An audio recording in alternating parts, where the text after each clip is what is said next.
So I'm at the University of Pretoria. I'm in the Department for Education Innovation.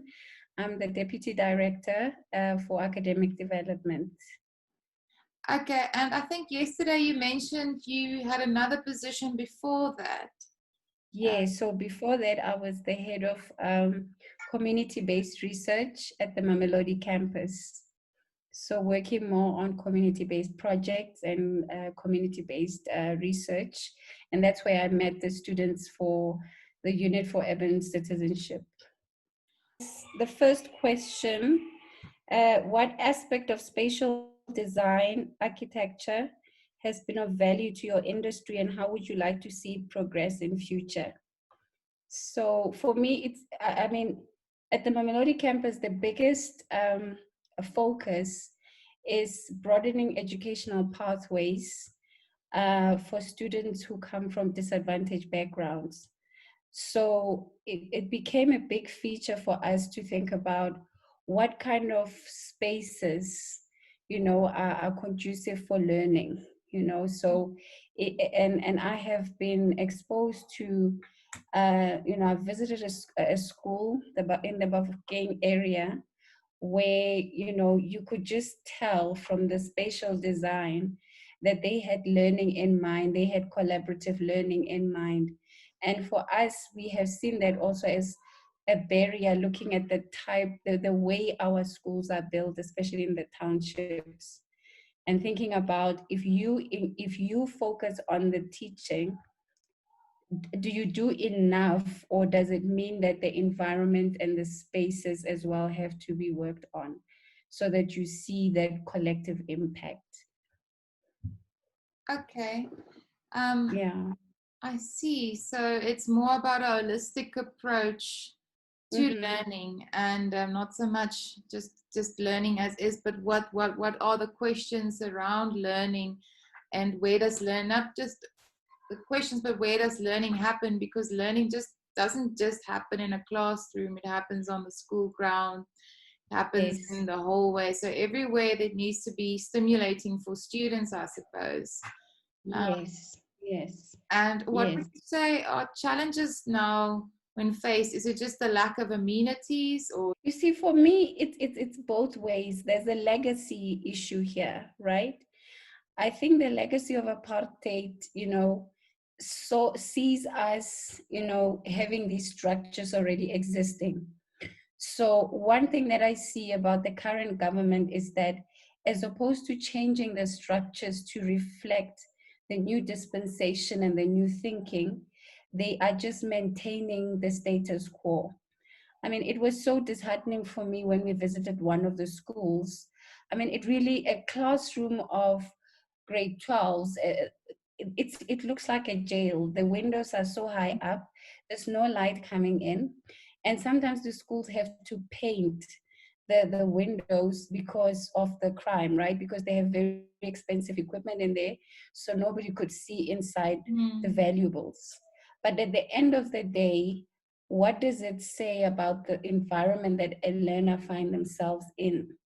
You are considering issues of crime, yes, and safety, but you are also not providing a conducive environment for learning as well. So for me, that is the challenge. I do not see them having a new vision. I've seen the new schools that they're building now.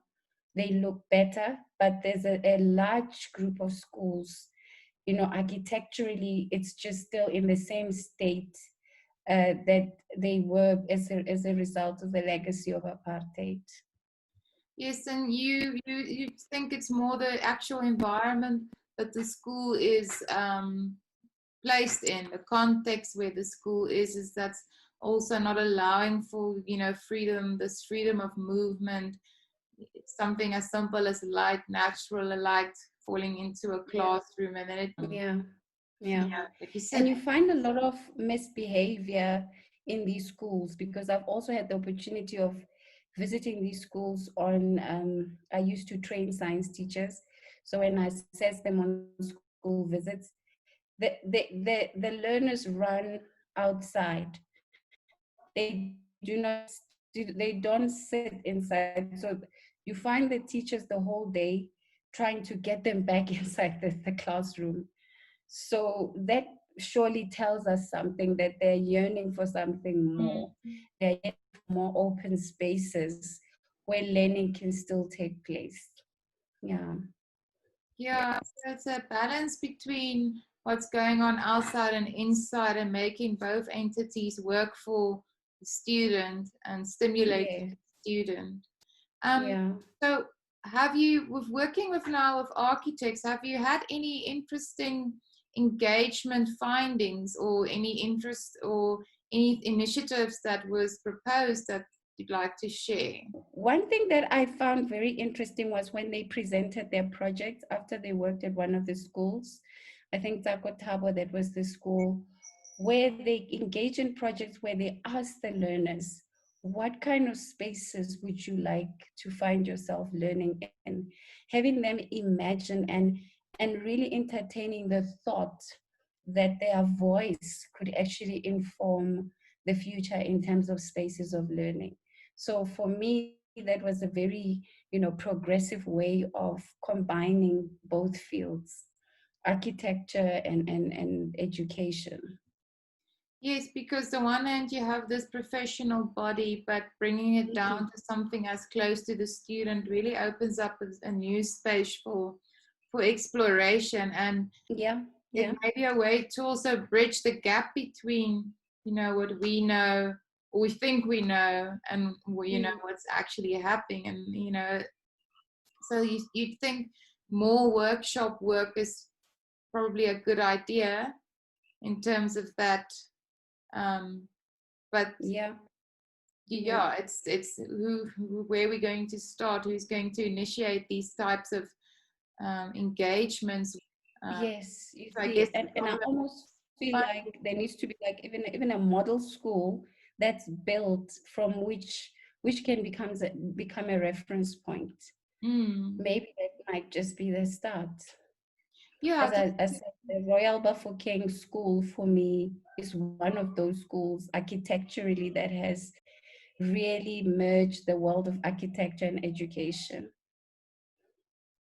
and that might be a really good precedent study to start basing schools on, and showing like this is what we can do now. Yes, Now it's just, yes. and elaborate on something like that. So if you could think of something that we as architects and designers can implement in our work ethic, um, Mm. what would you say, or what advice would you maybe give to architects and designers and people wanting to engage on a civic platform? um, like what would you maybe suggest, or how do you may say, okay, maybe even better our understanding? Just as you have started with the projects in the unit of start from the ground, find out what the needs are. Find out what would be, what does the person who will inhabit that space have in mind, and then build from there. Often I find that it's the other way around, where the design is imposed on the individual. And maybe because of it's a government tender, or because this is what has come through, we often put those things first, as opposed to, in the long term, will this be a useful product for whoever will be inhabiting it? Mm. And it also needs to show that it can adapt to different needs, Yes, because it will yes, change in the future, surely, as context changes and so on. yes. It is, That's yeah, what I would say. it's a difficult question. I think it's like a difficult um, leg of a project to say there's value in starting with the ground, with the users, Mm, with the staff, mm, just as mm. important. The staff Yeah, using these facilities, having to engage with children on a daily basis, have them say, because they obviously know what are the challenges in the everyday, in the daily school, yeah, routine. yeah, yeah. Yeah. Because I remember one thing that came through was, from one of the projects, you find the design of the schools, you have these corridors, and that's where the learners then highlighted that that's where the bullying happens. Mm. So the question is, if that becomes such you know, a space that is conducive for bullying, where the teachers cannot supervise and see what's happening, why does it continue to become a major feature in the future designs of schools, that you have all these corridors that are closed and unsupervised? Why are we not moving beyond that? Why are we not listening to that voice? You Mm. know? Yeah, Mm, that's a very interesting um, comment that you made there, because we kind of got maybe stuck in a model that we think is working, but yeah, we don't address the problems that came from that model at the moment. yeah, yeah, Um, and that's about real, that's where real engagement starts taking place, is when you ask questions like what, like you just said, how do you prevent bullying? And it be as simple as make less narrow mm, corridors, provide mm. more passive surveillance. Yes, Just yes, visually, if yes, everyone can see everyone, then people are less likely to bully or yes, whatever yeah, misconduct they yeah, practice. yeah. Um, And that's the one part that I really like from the project, that whole concept of passive surveillance, even from the outside, the vendors who are also working along the yards of the schools. mm, are you Mm. saying the vendors can be be of value, or if they also Yeah, can I'm see what's saying they happening can on be of value. Yeah, they can be that passive surveillance, because it would be a mutually beneficial relationship where at least they have access to the school and the kids have access to them, but then they also serve as that present, adult yeah, around. just, Yeah, adult, not authority, but just someone who yes, is will report or would yeah. say something if they just have that spatial Mm-hmm, access, um, mm-hmm, to just a mm-hmm. teacher, or just when Yeah, when a child can see there's a grown up there, at least yeah, there's some form of safety. Uh, yeah, yeah. yes, Yeah, it I comes agree. down to design and engaging and Mm-hmm, mm-hmm. finding these small things that can make a massive change in a child's upbringing. If you would take something as bullying away from someone. I think the other one was about what are the challenges that you experience when implementing public interest initiatives in the communities that you engage with. And my time at Mamelodi, for me, it was really the biggest challenges were the buy-in of the communities. So we often have these great ideas as universities. We generate knowledge and we want to just share it, and we also want to co-generate or co-create with communities. But I found that when they have to come to the party, it becomes very difficult, and understandably so, because they also have challenges of their own. Mm, So I think for me, those were some of the challenges where you constantly have to reach out and pull them in and show them the value of what you're trying to offer. I mean, for instance, we started in Mamelodi. Now there has been the pre-university academy, and after the pandemic, the learners who came for the Saturday school for extra classes could not come into campus, but then the university gave us the opportunity to present these classes online. And then you found that the attendance was very poor, and understandably so, because they don't have data, they mm, don't have access to mobile devices.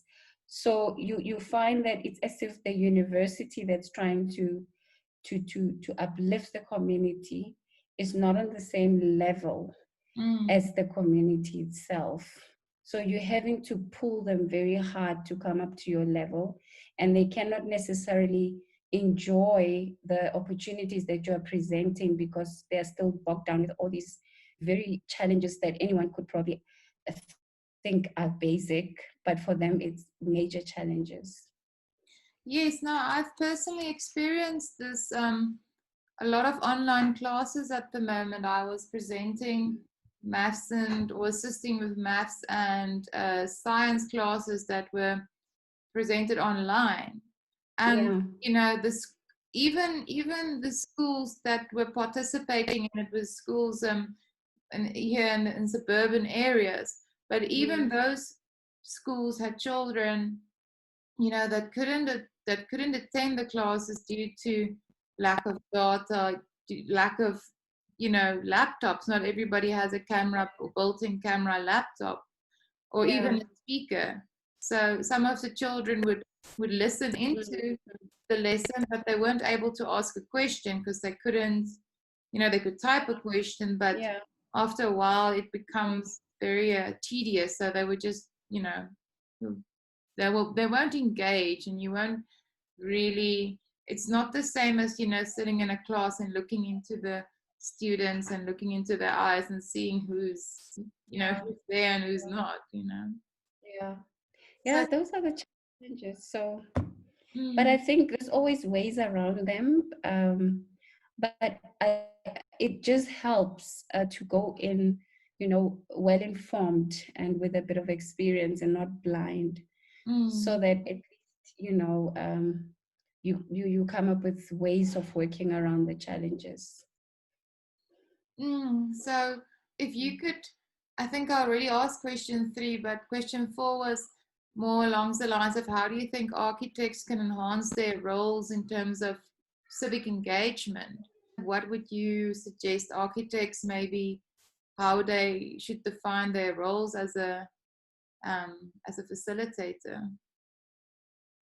Yeah, I think exactly what you said, that you come in with an agenda, but I think they could do better to also be flexible, that they might just find that for that context things are a bit different and maybe the needs are different and maybe the agenda needs to, you know, kind of be adapted to the context.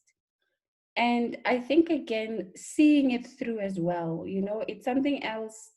I Mm, know that you don't have money, you don't have, you know, but I think it means a lot to the learner if, for instance, in that project where you said, what is the space that you envision yourself learning in? And, you know, it culminates into a project for the architect, but maybe come back and do a little bit, you know, whatever that you could afford, even a garden, a spatial garden, you know, something that says to the student, we heard your voice, and we, you know, there is something that you benefit as well. And for me, I think as well, mentorship is very important. These students not only see themselves participating in the project, the learners, but they see the architect as role models. So kind of wishing to become a future architect as well, kind of drawing them into the profession and saying, you could actually do this. So a mentorship element could actually help as well, mentoring a couple of the learners. that's wonderful advice. The Mm, mentorship and the idea of saying we envision this, but then coming back and say, okay, we don't have the funding, but we as a gesture will do a yeah, garden, we'll paint the yeah, we'll paint a classroom, or just yeah. something that shows, you know, that the you know you makes you a more trustworthy person at the Yes. end of the day. And when there's trust, there's always a future for Mm-hmm. a relationship Mm-hmm. to reestablish itself again. Yeah, yeah, Mm, definitely. Especially for the groups that are also coming behind, mm, you know, the first group that's entering that field. Yeah.